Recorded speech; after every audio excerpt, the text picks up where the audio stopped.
guys, and welcome to another episode of Woke by Accident Podcast, a weekly chat about socially conscious topics impacting the culture. We are excited to have our co-host, Simbaza, host and creator of the Simbaza podcast, originating from the Republic of Kenya. He has established himself as a distinguished voice in the podcasting community. His work has been recognized with 3 nominations for Best African Diasporan Podcast by the APBA, along with a nomination for Best Blog by the Texas Creator Awards, and he has been featured as a presenter at the Afros Audio Podcast Festival and contributed at the 2025 Podfest. Hey, Simbaza. Hey, Jen, what's up? How's it going? Good. Welcome. Thank you. How was your week? Not too bad. Another day, another dollar. Oh yeah, that's a regular saying. But mine was good. I mean, everything is going great. Getting ready for so many things are happening. This month of November is really busy. Every weekend, it's like we have a lot going on. But we'll get through it. It's just the stress, With the family and the holidays, or just yeah. Okay. Everything is just coming into being, all these parties and what have you. But looks like things are going to be great. Today we have an awesome show. We got somebody that is really going to help us out today with opening up a lot of things up. But before we start, let me give you our affirmations. Okay. Right? The affirmation for the day is going to be, let's see. I grow more confident and stronger each day. I grow more confident and stronger each day. That's our affirmation for the week. And I think this will help us start off the show. So go ahead. What do we have? Excellent. I received that. Thank you for sharing affirmation. We definitely try to promote healthy, positive, and mental health behavior. So we definitely are glad that you brought a affirmation. As you mentioned, we do have a great show and a guest. So we're really excited about that. What we hope to do, so we're going to introduce our topic and guest at this time. So what we hope to do with this episode is unpeel a lot of critical updates with the 2025 healthcare open enrollment season upon us. We want to focus on some of the recent federal legislation and market changes that are impacting premiums, coverage options. So with significant shifts underway, a lot of people need guidance and, guidance and support, I would say, to prepare for the rising costs and to make informed decisions about their healthcare choices. So we're glad to touch in with a healthcare professional that can shed a little light on this. And so we will introduce our guest at this time. So our guest is a 20-year registered nurse from Dallas, Texas, and a devoted wife and mother. She is passionate about promoting health and wellness and advocates for building healthy and positive relationships. So we are happy to have join us Miss Tiffany B. Hello, everyone. Hi, Jen. Hi, Stephen.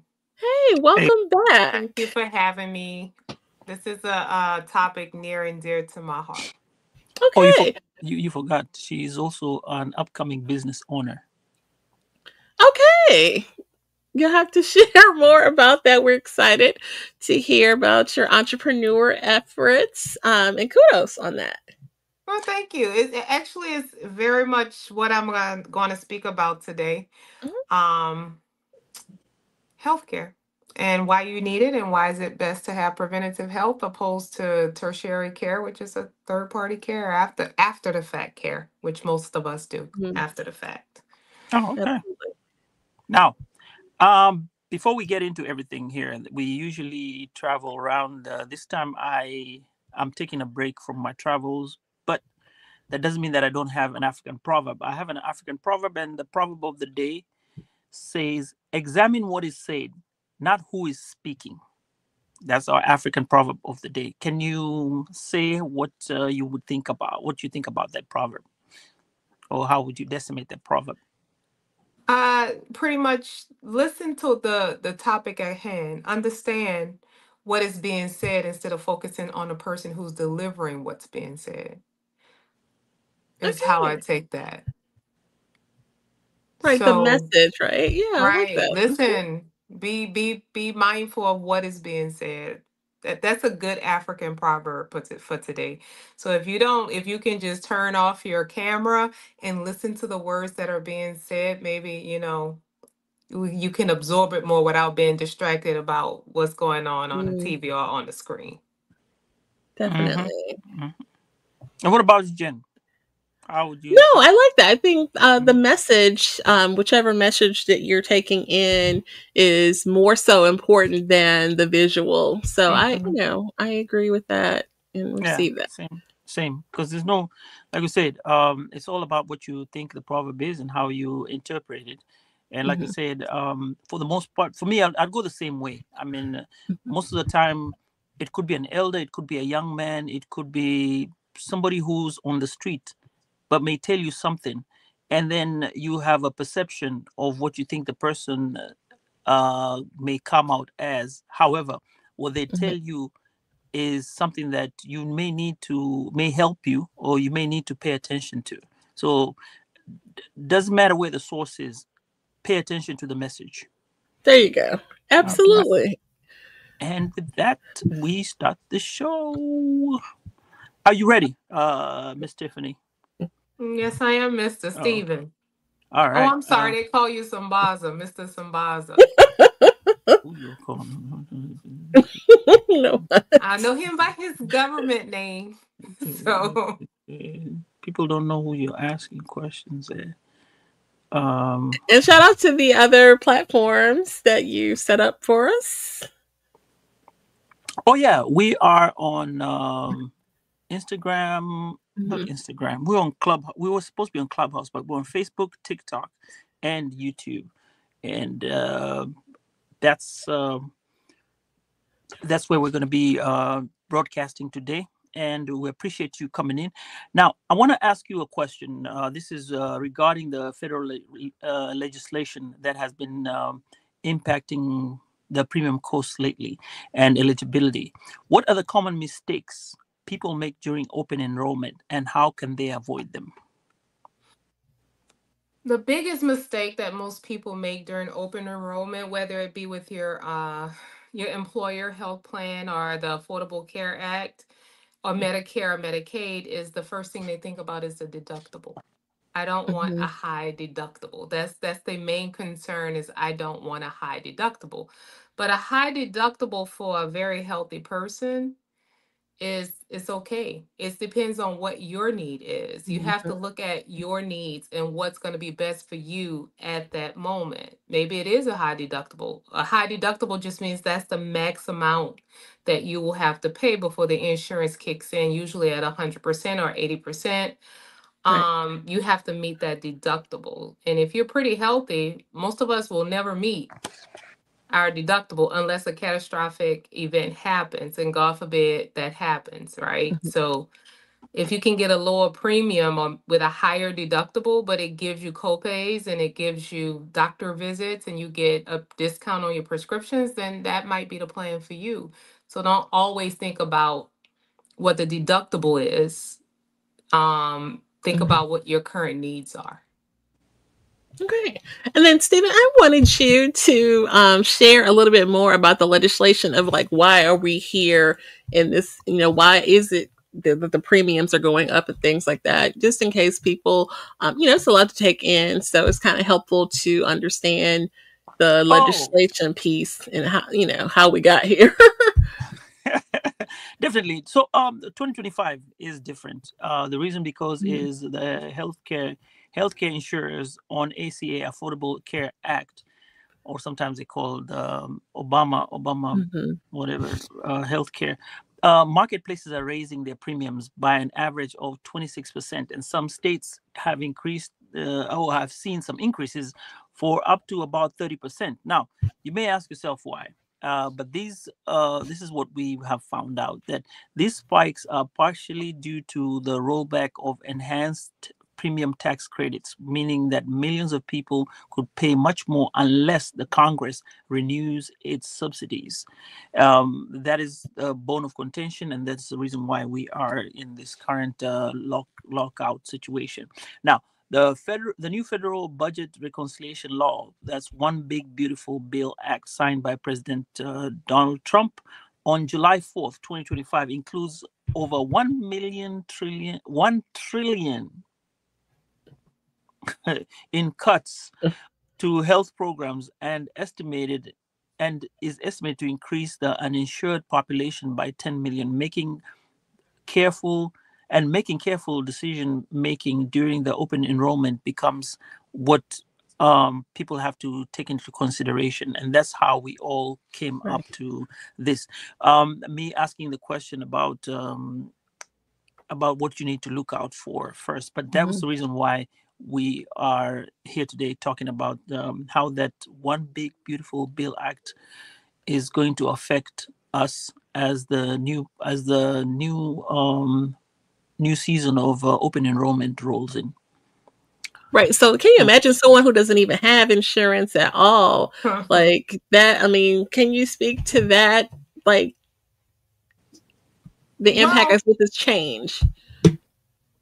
there are ways to get health care without health Mhm. insurance. And it's best to have health insurance. The number one reason it is best to have it is because if you do, say, have an accident or a catastrophic incident, or even you're a sickly person, then you'll have benefits to rely on.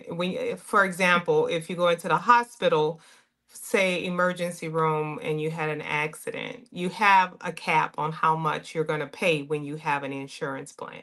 When you Mhm. have a deductible, you're going to pay your deductible, and then that's pretty much your out of pocket max is going to be the cap of what you're going to pay. Whereas if you don't have insurance, then most of the time they're going to treat you only to stabilize you, and then they'll send you home with a follow up. And most people who Mhm. don't have insurance will never follow up. Um, so that's one of the biggest reasons why we should have insurance. But the big one of the things I like to talk about, or the main thing I like to focus on, is the fact that not having insurance doesn't mean that you can't have health care. They have Okay. multiple urgent cares. Mhm. Everybody, the first thing a person will say, most people will say, is I can't afford it. I do understand insurance is very expensive. Even my insurance with the healthcare provider Mhm. is expensive. Say for instance, I'm a nurse, right? My insurance is approximately $8,000 a year for the family, roundabout number. Wow. Somebody else who is a nursing assistant who's not making as much money as I am, they Mhm. have that same policy at the same company. So when people Right. say they can't afford a premium, they probably can't, because where I can afford 400 dollars per pay period out of my check, someone who's making half of what I'm making can't afford the $400 out of their paycheck, Right. because they're not going to offer a different plan to me than somebody else who's in the same company. So if you find yourself in that situation, there are urgent cares that you can pay cash prices where they set up Mhm. primary care doctors where you can get that service, the primary care service, through the urgent cares that's near you in your neighborhood, um, by paying cash prices. And then you can see these people who will follow up with your care, because if you go to the emergency room for something that's not an emergency, they're going to Mhm. treat you at that time, discharge you, and tell you to follow up. I was an emergency room nurse for over 20 years. Mhm. So I can tell you, we will treat you and street you. That's the words, treat and street. Mm. So a lot of people use the emergency room as their primary doctor. They're not getting a benefit. If you have high blood pressure and you go to the emergency room, you have pressure 200 over 150, they will Mhm. stabilize you. They'll give you 30 days worth of medicine and tell you to follow up with a primary care doctor, and you don't have one. So you're just hurting yourself in the long run. You're just causing Mm. issues, because everything is connected in the body. That song you say, the hip bone connected to the thigh bone and the Mhm. backbone, that little song that we used to sing as Mhm. kids, that is true. Everything in your body is connected. One thing is always connected to the other. So it's very important for you when you're looking at your open enrollment, if you can afford the marketplace, to one, do not look at the deductible. That's not the main thing you want to focus on. You want to focus on what benefits do I need at this time. Do I have high blood pressure? Yes, I do. I need to see a primary care doctor every 3 to 6 months. I need my blood work drawn. So a deductible is just worst case scenario. Mm-hmm. Don't focus on the out of pocket max. That's a worst case scenario. Focus on what services you're getting right now. Make sure your doctors are in network with the choice that you make. A lot of people, "Oh, I just want a lower deductible," and you don't have a doctors. You don't have doctors in that. You have Mm-hmm. one doctor that's participating in that plan, but you're paying a very little amount monthly, but you only have one doctor. So is that really serving you? Right. Right. So how are you able to look at it? Because I know when we're younger, we feel invincible, and if you don't have a lot of these diseases, that's when you don't look at primary health care as a necessity as such. You fall sick, you take some medicine here and there, or you go to the chemist and say, okay, this is what I have. But as you get older, you now become more conversant with your health care, and then you also are aware, as when you have a family, um, to kind of figure out where you will lie with these healthcare options. Now, my question would be, how would you navigate it as a young person as opposed to an older person? Is it in terms of education, or age, or is it going to be also, a male or female? Because as a female, you have to go to a hospital in every.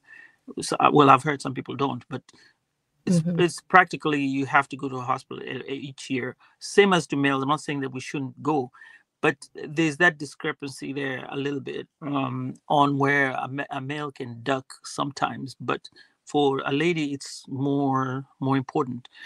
And then when you get older, you have kids. How do you get yourself from that situation, and with the healthcare, especially looking at premiums? When you're younger, and it doesn't differ between men and women. Yeah, women have well woman exams that they must attend every year. Your gynecologist, you're going to do your pap smear every year. Um, and you don't really start to do mammograms until 35, 40 years old. So at each stage Mm-hmm. of your life, when you're looking at 20-year-old, what a 20-year-old need is totally different than what a 40-year-old needs. The Mm-hmm. requirements are different. At 20 years old, I can have the highest, I can have just major medical, which is if something catastrophic happened, I have coverage to cover that catastrophic uh, event, because I'm young, I'm healthy, I don't have a whole lot of chronic illnesses. I'm just going to need to see my doctor maybe once or twice a year. Mm-hmm. With a female, you're going to see the doctor once a year, definitely your GYN doctor, and maybe you're going to get a physical and have blood work drawn. From between the age of 20 and like 30, that's all you really need. Actually, up to about 31, 32 is when you're going to start having those chronic illnesses, late 20s, early 30s, and when if you're going to have a chronic illness, that's when it's usually going to rear its head, because with anything, a new body, 20 years old, pretty new, it's going to compensate. As your body gets older, compensation wears off. Your body is Mm-hmm. less able to compensate for all of the health issues that are going on internally. So you're going to need at 30, you're probably going to see your doctor twice a year. Physicals twice a year, once at the beginning of the year, once at the middle of the year. Everybody should see a doctor for physicals, because if something catastrophic happened, if you have a stroke, if anything happens, you must have baseline information. And that's Mm-hmm. what your primary doctor is. Your primary doctor is laying that foundation. They lay in a baseline information. This is what's normal, for this person. Everybody is different. Everybody is unique. Your blood work, even that's why there is a range. Everybody's not the same. So you need to see a primary care doctor. You need to have that baseline work done. Um, so when you're looking at premiums for say a young 20-year-old, I only need major medical, my premiums are going to be very low. I'm not going to see the doctor. A lot of people will only get major medical. They don't come with copays, especially if you're on the Affordable Care Act. Now, up until 26 years old, if your kid is in college, they can stay on a parent's insurance up to 26 years old.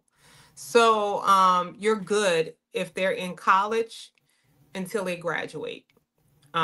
And even after that, some plans will allow your dependent to enroll on your plan up until the age of 26. So you would 26. have to Yeah. check your own plan to see if they have like the stipulation that the child or the dependent were required to be in school or not. But I know it's up to 26 years of age. After 26 years of age, remember we talked about that's when those chronic illnesses are going to show up. That's when you need to start looking, okay, maybe I need a copay plan. Maybe I don't need to have a copay plan that's $20 for primary care doctors. Maybe I need one that's maybe $100 for a primary doctor, because I'm only seeing them twice a year. Remember that. Mm. You want to make sure the money that you're putting out for the plan is going to be beneficial to you and what you're paying out throughout the year using the plan. Because if you have a plan that you never use but you're paying top dollar for, is that beneficial?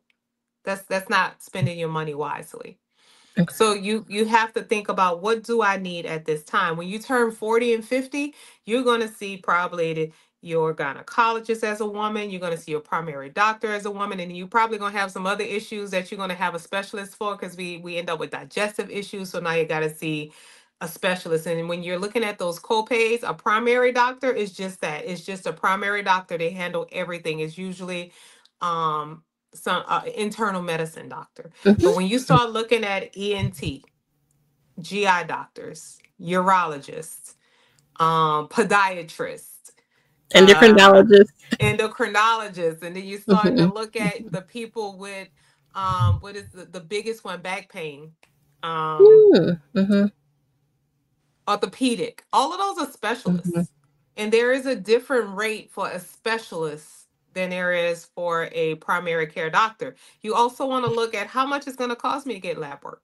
Some plans will say you only pay $30 to get your lab work, right? So you can get all your lab work for $30, but then they have some plans that say co-insurance. What is co-insurance? Do either one of y'all know what co-insurance is? Is that the part that you're responsible for? Or Right. Is okay. your co-insurance is what you are responsible for. So you may have a deductible plus $20 in co-insurance. It's probably you meet Mm-hmm. your deductible, and then the co-insurance is like usually 20/80 or Mm-hmm. 40/60, meaning that you pay 40% of the bill. You pay 40% and your plan pays 60, but that's not going to happen until you meet your deductible. Correct. Um, so you want to pay attention, one, and when you're in that case where you're going to see the doctor more, that's when you want to forego your deductible to get the lower copays, because it's going to be more beneficial to you to pay less and get more. I just helped one of my clients recently.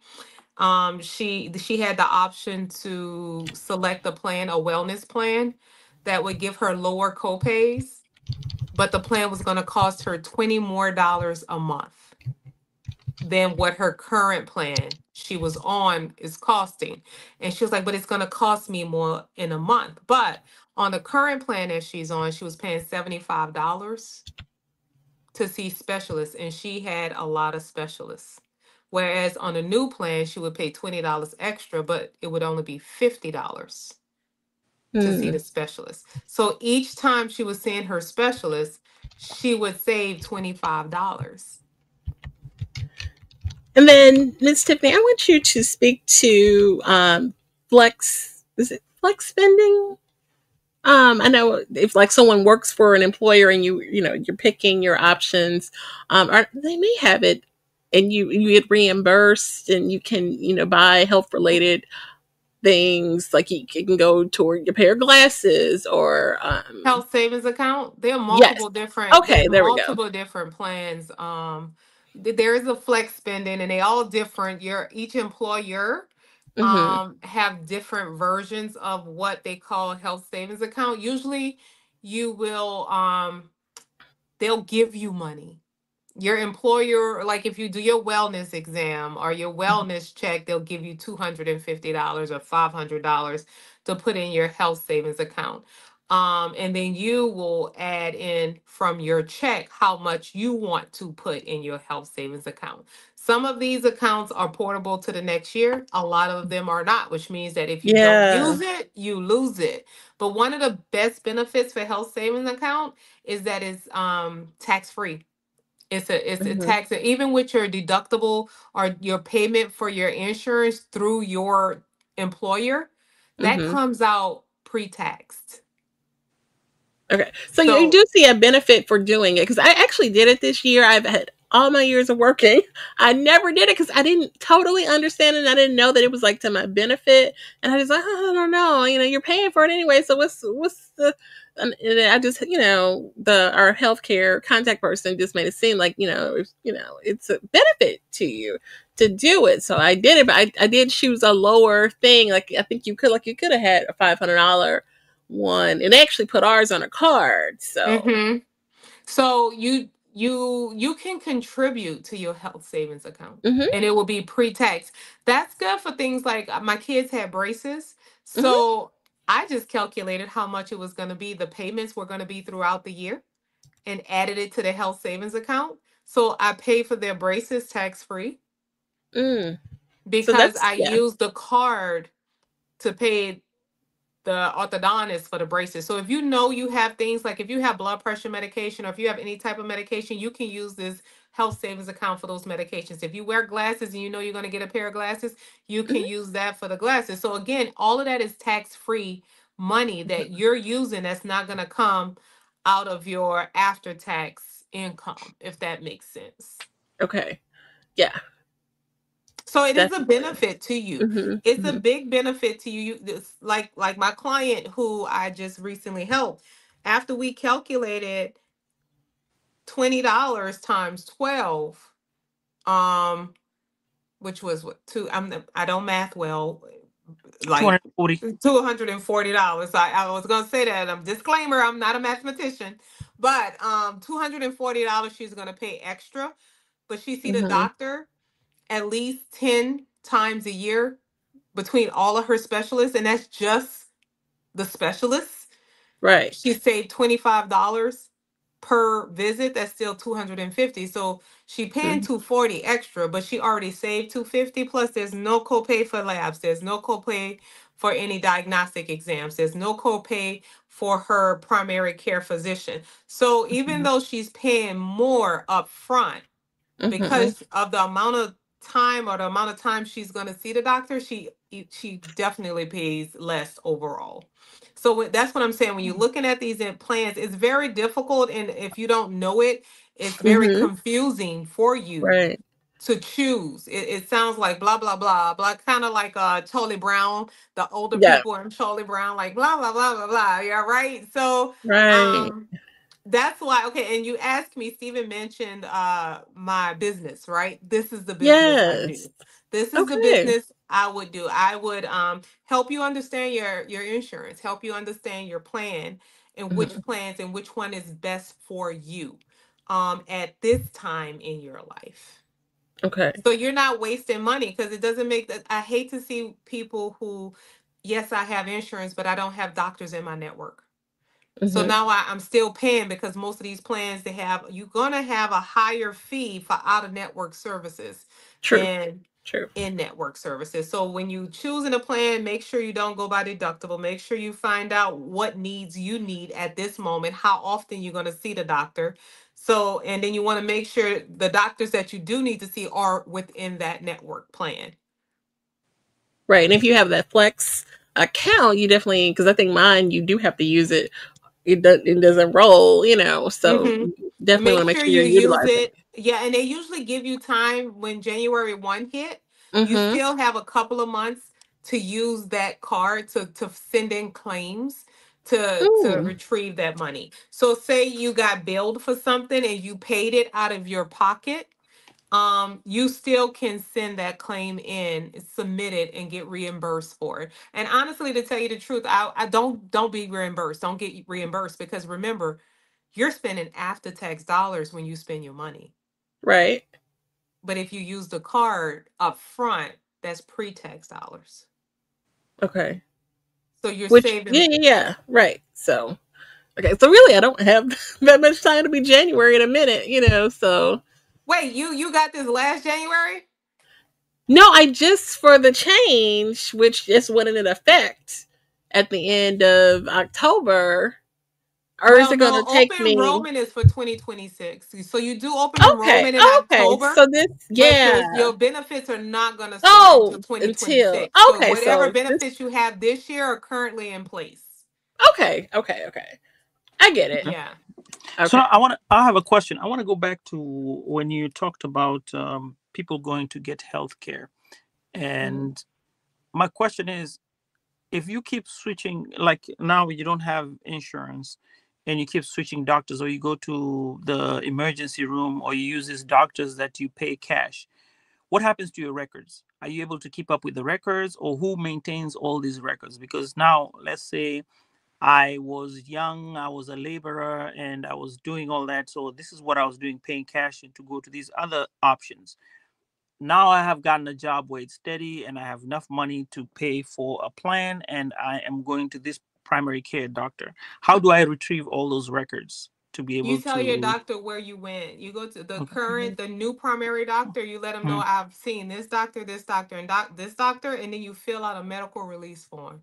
And then that Mm, doctor will fax over the medical release form that you signed to the doctors that you previously saw, and they Mm-hmm. will send over all of your records. But if you don't have the money because this a lot of people will fall into this category. I do not have the money. I cannot afford the health plan that is given to me by my healthcare provider. There's always a mhm. cash price. And guess what? The cash price is always cheaper. Really? If you go to the doctor and you say, "What's the cash price?" They'll give you Well, a unless it's cash like price. surgery, right? Even Like, with surgery, there is a mm, cash price that mm-hmm, you can pay. Sometimes, lo and behold, it's cheaper to pay the cash price than mm-hmm, to use the insurance. Case in point, we have pharmacy benefits. mm-hmm, Sometimes it's cheaper for me to use GoodRx mm-hmm. than to use my pharmacy benefit. Oh, I'm gonna pay more with my pharmacy benefit than I will using GoodRx. okay.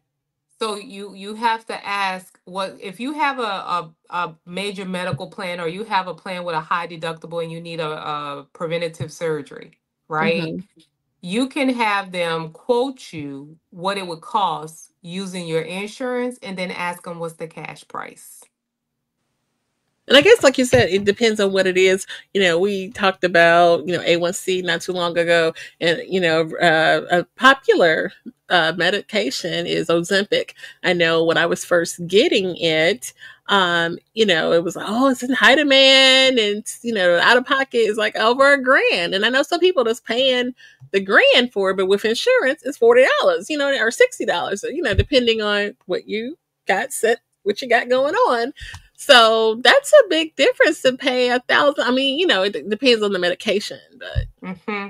Well, here's another plan. I'm sorry. Here's another thing with mm-hmm, that a lot of people don't know.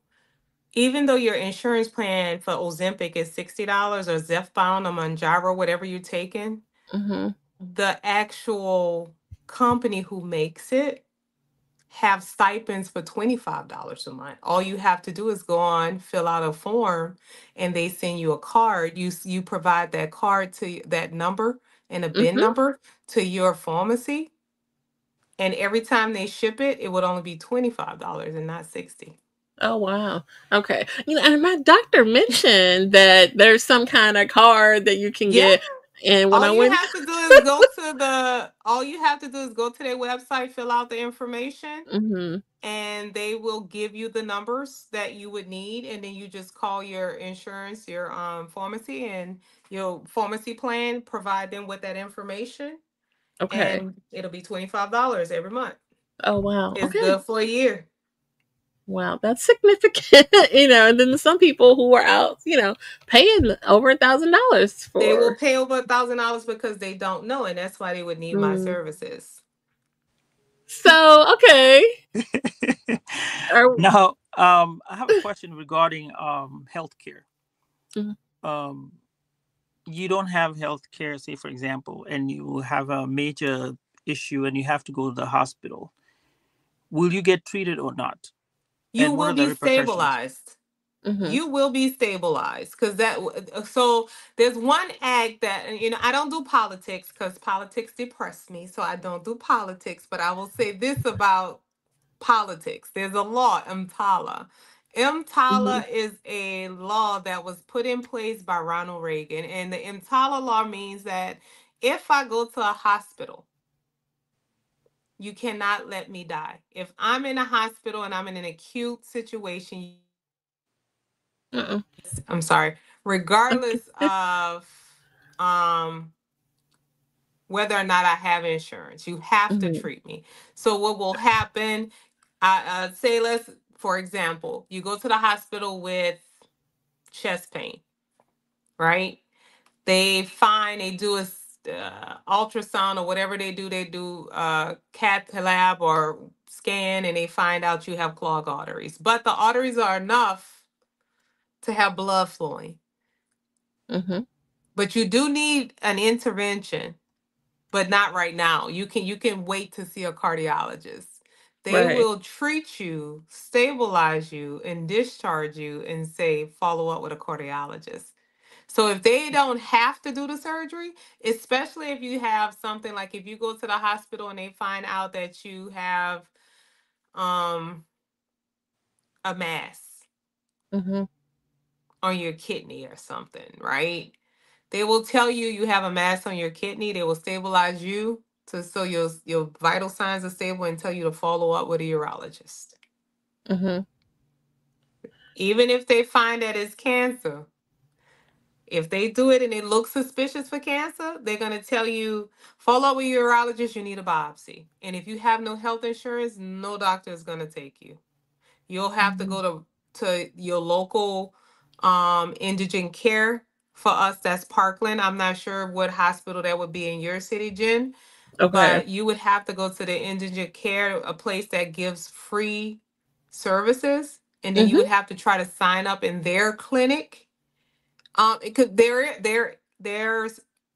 there are hospitals that will treat indigent or treat people without insurance. But mhm, again, with legislation, they want to cut all of that. They want to cut EMTALA, which means the mhm. hospitals are not going to be reimbursed by the government for treating these people who don't have insurance. So guess what's going to happen now? Hmm. They're not going to be treated. Right. Right. We're just stunning So, like I in mean, it's a Africa. lot of ramifications. It's best to have insurance. Another thing is Mhm, people, mhm, they don't want to pay for insurance. I can't afford it, but you can afford to go out to eat. I can't afford insurance, but you can buy the new outfit. It's all about what's mm. important to you because when you True. feel good, if you don't have a pain, if you're not feeling well, if you're feeling well, you're not thinking about your health, Mhm. but your health is always declining. You don't know. High blood pressure, number one killer. It's called silent Absolutely. killer for a reason because Mhm, it gives you no symptoms. And by the time you get the symptom, it's too late. The damage is already done. People think high blood pressure will kill your kidneys, kill the function of your heart, kill the ability for you end up not being able to walk. It hurts your respiratory because your heart is weak now because it's so mhm. big. And when I say big, just let's think about a rubber band. You know how you get those thick rubber bands from a package? They're really thick, and when you pull them and they snap back real hard, those Right. big thick rubber bands. Well, that's your heart. That's your Mhm, heart. And over time, if you keep pulling and pulling and pulling and putting pressure on that rubber band, it's not going to snap back. It's going to Right. become stretched out. And that's what your heart does when you have high blood pressure. It becomes stretched out. And so now your heart doesn't pump effectively. Now you have Mhm. respiratory problems because the blood is backed up. It's really blood backed up into your lungs and cause you Mhm. to have fluid buildup. And now you can't walk 5 feet. And that is not curable. Mhm. It's called congestive heart failure. People in our community like to say she has fluid on her heart, bless their soul, but it's called congestive heart failure. And you Mhm. end up with swollen legs and swollen extremities. And and Mhm. then it's just Mhm. now my kidneys don't work because my blood pressure was so high, it killed my kidney function. So now I'm on dialysis because I have poor kidney function Mhm. and I have congestive heart failure just because I didn't treat my high blood pressure. Oh yeah, that's definitely prominent in our community. There's I a have guy. lost volume. Jen, I can't hear you. Oh, check, check, check. Can you hear me? Can you hear Steven? me? Mm-mm. Oh, I'm okay, not sure what happened. Sorry. And we can that's hear you so okay. well. Yeah, but I Oh, wonder if she went out and came back. yeah. Why don't you go out and come back in like we did before? You know, I was also trying to get the questioning about what comes up as extras Hmm. for, like when you get these healthcare benefits, right? I think if we can utilize other benefits that come with it, like for example, like when you exercise, Oh you do yeah, yeah, um, yeah. My health thing has like health programs that mhm. test. I can hear. I'm sorry. Did Okay, Okay. y'all hear all yay. of that rant I just went on about high blood pressure and No, no, no. We Yeah, no, we heard we heard you. all that. Yeah. okay. Yeah, we Sorry. can. No worries. We're live, so these things happen. So, So while but while you no, were good point. so while you were out and coming back in, we were talking with Jen here for just a brief second about these healthcare benefits that you can get.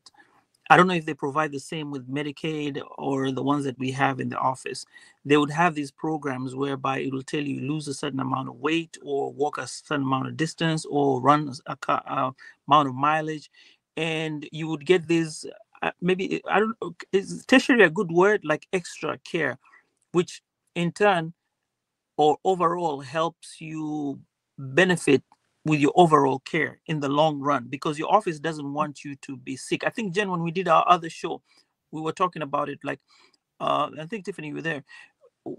You fall sick, it costs the company because True. you're going to be out of work, and you're not going to be at 100%. So therefore, Right. it is more beneficial for them to get you to these programs where you can do like you have a dietitian, or Mm-hmm. they incentivize you and tell you, hey, if you ran 5K maybe 2 times a year, you'd get maybe $100. Or if you do something like some type of that. Do you think that they're available to the public, if you can speak on that? Yes, just about every company have a wellness program. We Hmm. don't seek it. You don't seek it out, but I can guarantee you if you go to your HR department and ask, do we have a wellness program? They will Hmm. all say yes. And usually they help Hmm. you control your hypertension, control diabetes, high cholesterol. They have a lot of services. Your own health plan have LCMs, which are long-term case managers. They have Hmm. dietitians that you can use. They have disease management. If you have diabetes, you can have a dietitian who will help you learn how to educate you on how to eat appropriately for Hmm. your comorbidity. Um, so just about all health plans have it. If Hmm. you have a health plan, Medicaid has it, Medicare has it. Hmm. Some will, like Steven said, I mean, some Baza says, will incentivize you to use the program. You even have apps on your cellular phone, on your Hmm. like on a Google store and Apple store. Hmm. Like one is called Evidation, where you can download the app, and if you take like educational services, educational classes, Surveys. that's about 5 minutes, 3 minutes, 2 minutes, they'll give you points. And after so many points, you earn things 10,000. like $10 Starbucks gift cards or whatever gift Oh, cards you wow. want. Yeah. And this is something you can put in your pocket. You can put your phone in your pocket and walk around all day. It's going to capture your steps. If you walk X amount of steps, you get so many points. So there's a lot Yeah. of ways to promote wellness. One of my, Definitely. again, when I first started, I say I'm a big on preventative health, not Mhm. tertiary health. Tertiary health mean after the fact. I'm treating a symptom. I'm treating the actual disease because I have it Mhm. now. But my biggest thing is it's easier to prevent it. Just don't get it. Mhm. You know, Right.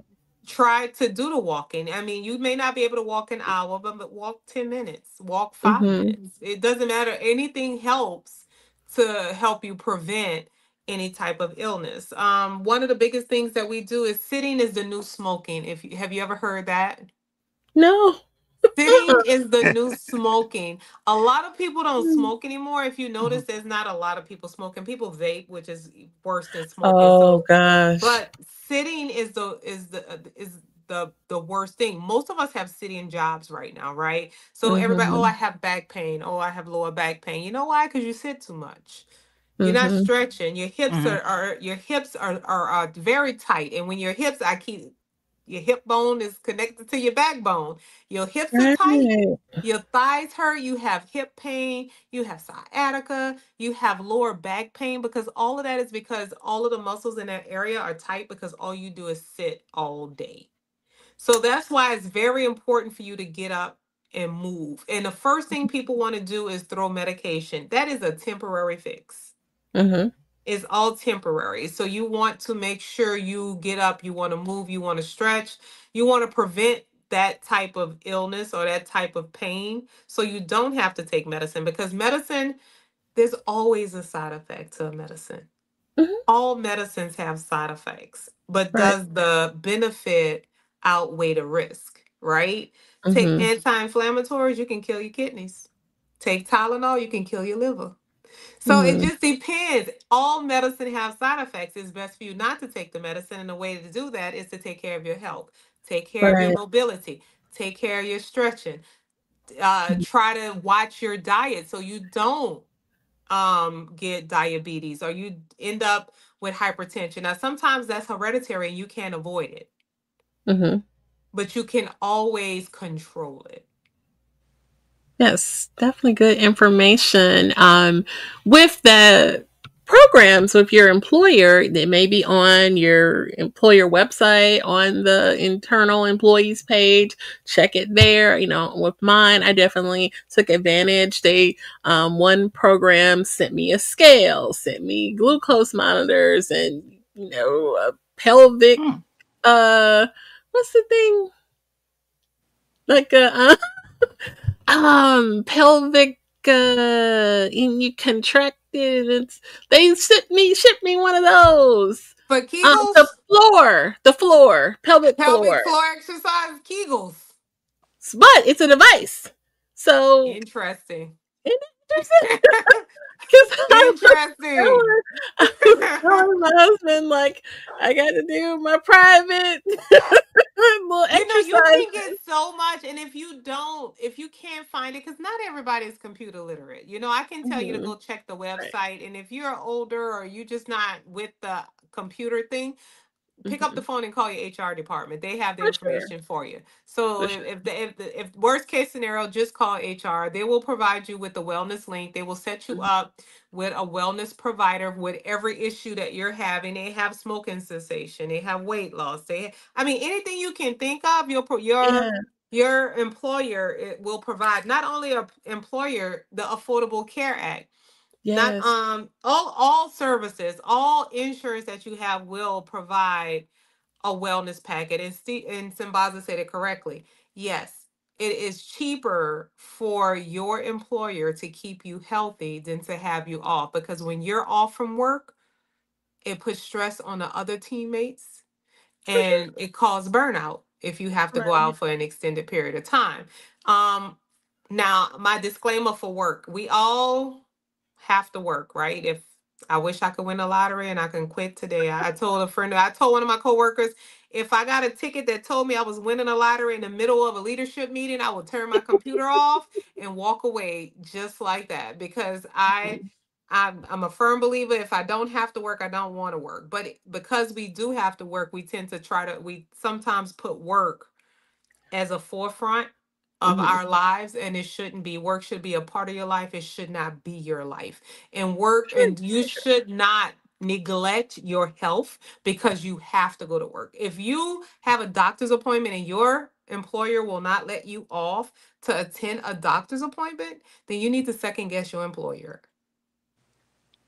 because your health and your well-being is the number one factor in your life, not your job. It, your job is what you do to support what you really love in life.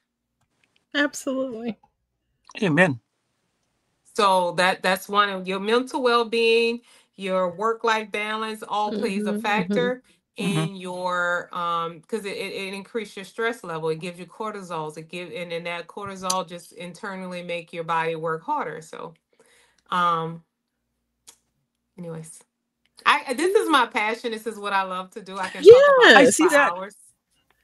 You just We moving. You just definitely moving and moving and moving. You want ain't to. stopping. I mean, hey, but there are a lot of gems that you're giving us. Go ahead, Jen.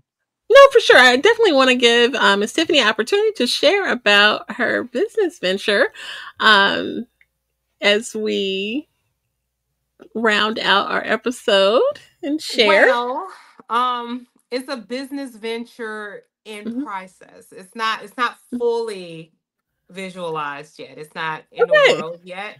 Okay. But I'm getting there. It will be called Lanyap Advocacy. Okay. Um, and what my services would be is pretty much what I talked to you here about. If you have a healthcare problem or you have a chronic condition that you need more information on, I could spend some time with you to educate you on the healthcare condition or your comorbidity, whichever you want. If you need me to help you navigate the Mhm. doctor's office to understand a new chronic illness or a life-changing event that you heard, or maybe a family member with a life-changing event. Mhm. I'm here to do that. I do not provide any kind of, in my business, there's no providing care. I don't provide care. I don't give you, Okay. I don't tell you what to do. That's not what I do. I'm not giving you the answer to your dilemma, but what I am giving you is the education for you to make an informed decision Mhm. about your current situation. I can help you navigate the healthcare space, the insurance. A Mhm. lot of people have life-changing events and they don't know what kind of coverage they have. They don't Mhm. understand their coverage. They don't understand the benefit that they chose. I can help you by explaining your benefit to you, and so you in a way that you would understand it, because the medical jargon can be very confusing. And Yeah. if you're not in it, you truly won't understand it. And when you call the 800 numbers, Mhm. you're talking to a person just like you, believe it or not.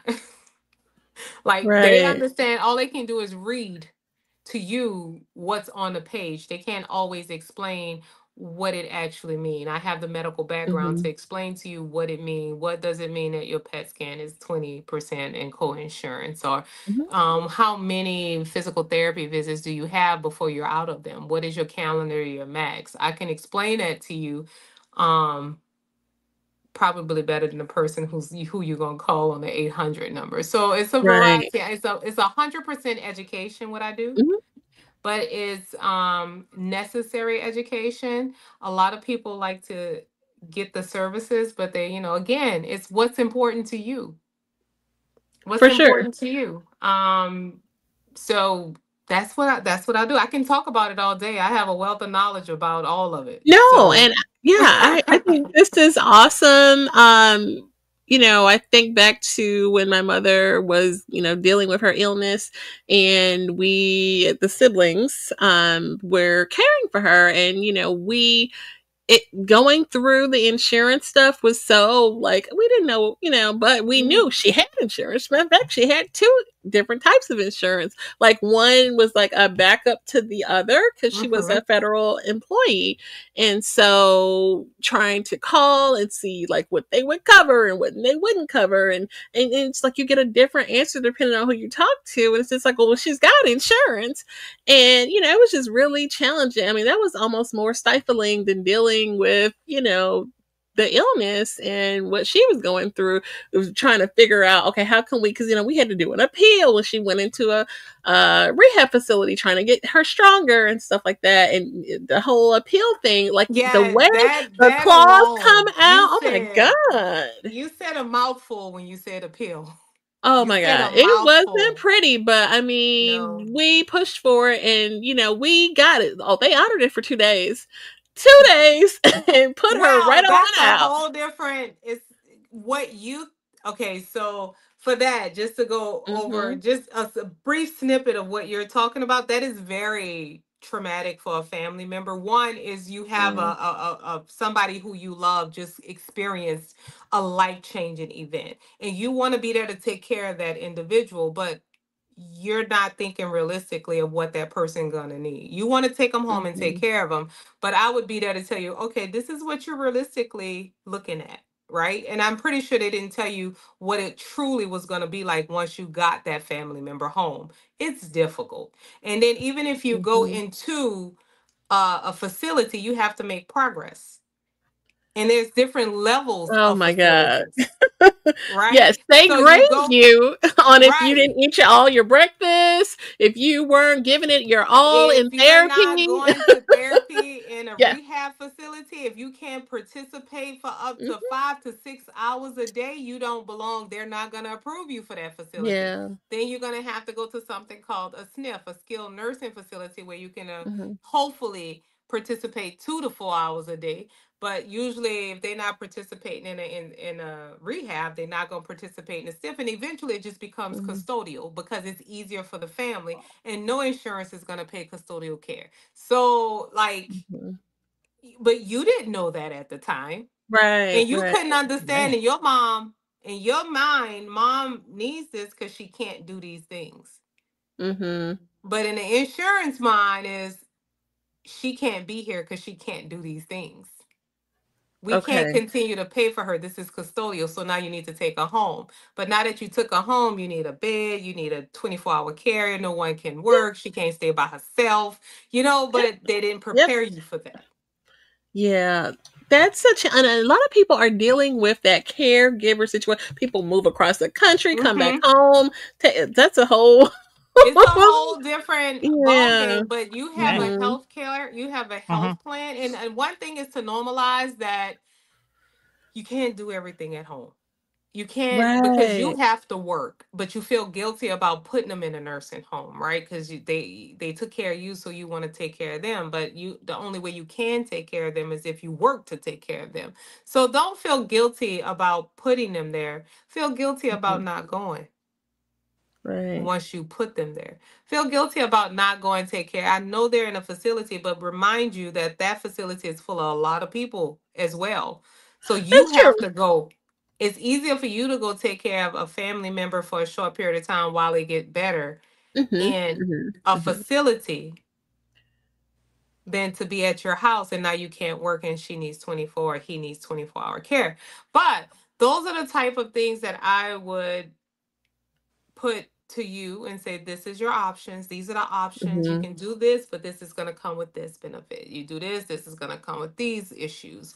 And then you would make an informed decision based off of where you are in your life, what is best for your family. And there's nothing that's best for, there's no one thing that's best for all families, right? True. So you have to make your decision based off of your family needs at the time and place you are, and not have a guilt behind it. But you only have a guilt because you don't know all the information.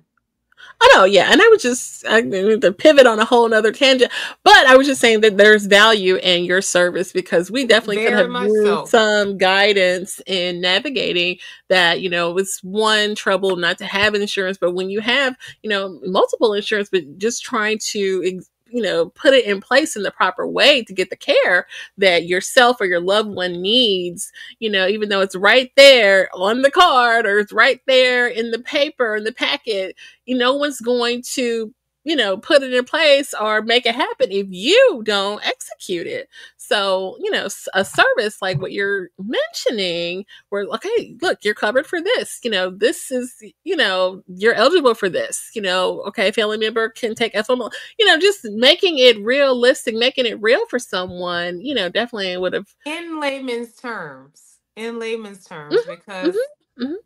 the jargon that's used in the healthcare, in insurance plans and Mm-hmm. even at your HR is not very it's not very user friendly, I'm gonna call it. For sure. Yeah, It's not very absolutely. user friendly. So Absolutely. I just And go ahead. I'm sorry. no.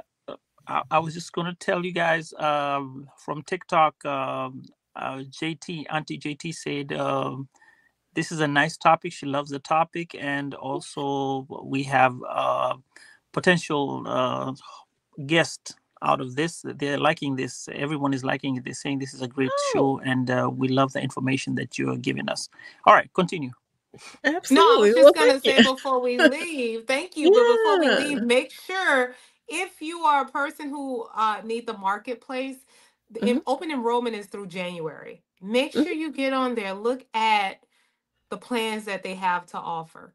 Look at if your doctors are in the network and the plans that's available to you, and make decisions based off of what your current needs are.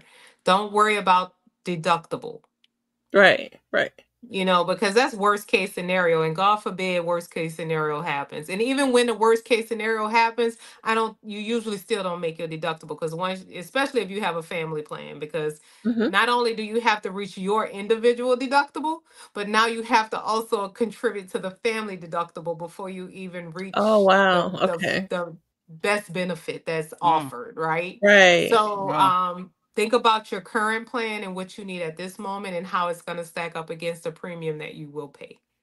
Oh, okay. Okay, absolutely. And take Nice. advantage of those benefits.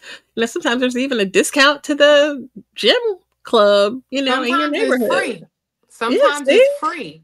They Yeah. will pay for it 100%. I know before my employer changed, they pay for our gym memberships Wow, that's amazing. just because they need you healthy. Right. And it's cheaper for the insurance plan to Mm-hmm. be preventative. Prevention is always cheaper. Think about this. If you have a house, your multi-million dollar house with no fire alarms, Mm-hmm. and a fire breakout, what was the purpose? You didn't prevent anything. So now you're going to pay more Right. money on the back end. But if you have a fire Absolutely. alarm and you hear it beep beep beep, you're going to go and attend to the smoke or the small fire that's there maybe, and Mm-hmm. you're going to save yourself a whole lot of money. So prevention is the number one way to pay less money Absolutely. overall. Prevention. Okay. Gotcha. Okay. Well, thank you for sharing about your business, and we hope in rooting for you. Congrats as you get the finalization. Uh-huh. Thank you, Sambaza, for that. Yeah, absolutely. Any additional thoughts, Sambaza, before we wrap it up? I think we got everything in. Okay. The last thing is to say, hey, Jen, take us home. All right. Well, thank you, Miss Tiffany, for joining us, and all of the people listening in real time on TikTok and our YouTube platform. We appreciate you so much. And the audio episode will be coming very soon. We hope today's conversation has inspired you and enlightened you. Definitely learned a lot of great information. Please consider sharing this. If you're on the TikTok, follow Sambaza Podcast and Jen Dub on TikTok. We want to, definitely amplify the voices that we're sharing in this platform so that we can be a service to all of you guys. So our collective awareness and advocacy play a crucial role in creating positive change. We invite you to stay tuned for more engaging content, and we look forward to continuing these important conversations in the future. With that, We thank everybody, and we will say, take care. Thank you.